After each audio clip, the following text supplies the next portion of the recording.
et lire, au moins partiellement, leurs lettres qu'ils adressent au gouvernement et au Premier ministre.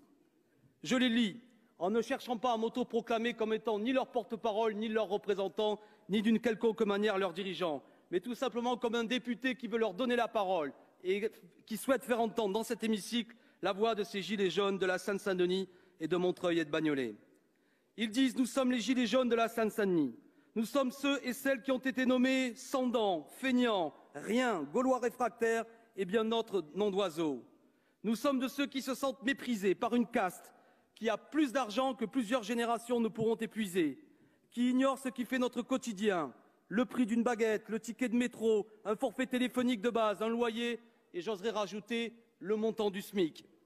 Nous sommes les parents inquiets pour l'avenir de leurs enfants. Nous sommes les salariés pauvres et les sans-emploi, les artisans, auto-entrepreneurs, petits patrons dans les mains de banques, les infirmières, enseignants, des fonctionnaires n'ayant plus les moyens d'accomplir leur mission de service public, des étudiants soumis à la sélection, des handicapés et leurs aidants qui supportent mal votre loi Elan, des retraités que vous venez ponctionner, des jeunes en quête de leur propre réalisation professionnelle et personnelle.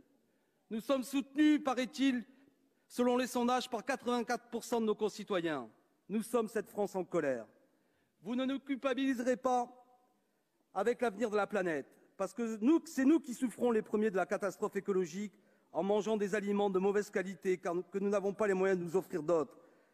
Ensuite, parce que 4 milliards que vous voulez nous prélever dans nos réservoirs le 1er janvier sont juste l'équivalent de la suppression de l'impôt de solidarité de la fortune, beau cadeau pour vos riches amis. Enfin, parce que votre politique accentue la crise écologique avec, par exemple, la suppression de lignes de train remplacées par des bus, des privilèges donnés à l'agriculture intensive et non respectueuse des lois de la nature et des animaux.